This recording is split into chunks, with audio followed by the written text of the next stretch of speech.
নলবাৰীত এছএফআই আৰু ডিৱাইএফআই নলবাৰী জিলা সমিতিৰ অৱস্থান ধৰ্মঘট।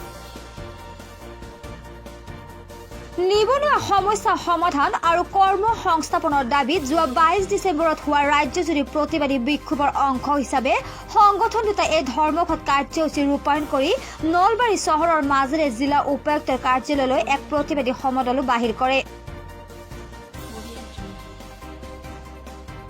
জিলা উপায়ুক্তৰ জৰিয়তে মুখ্যমন্ত্ৰীলৈ বিভিন্ন দাবী সম্বলিত এক স্মাৰক পত্ৰ প্ৰদান কৰে প্ৰতিবাদীকাৰীসকলে।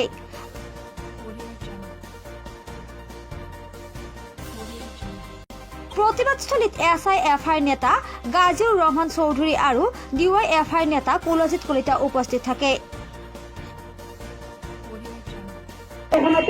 আজি প্ৰতিবাদেৰ উচ্চাৰ কৰা হৈছে। আমি জানো যে 2014 চনত নৰেন্দ্ৰ মোদী নেতৃত্বাধীন বিজেপি চৰকাৰখন আগে আগে আমাক প্ৰতিশ্ৰুতি দিছিল যে বছৰি 2 কোটিকৈ আমি নিবনুৱা সংস্থাপন দিম। তদুপৰি অসমতো সৰ্বানন্দ নেতৃত্বাধীন বিজেপি চৰকাৰখনে আনকি নিৰ্বাচনী ইস্তাহাৰতো প্ৰকাশ কৰিছে যে সৰ্বানন্দৰ নেতৃত্বত বিজেপি চৰকাৰ গঠন হোৱাৰ লগে লগে 4 বছৰৰ ভিতৰত 25 লাখ নিবনুৱা সংস্থাপন দিম। পৰিৱৰ্তনৰ স্বাৰ্থত নিবনুৱা সমস্যা সমাধানৰ দাবীত যুৱ সমাজ ছাত্ৰ সমাজে বিজেপি চৰকাৰক ক্ষমতালৈ আনিছিল।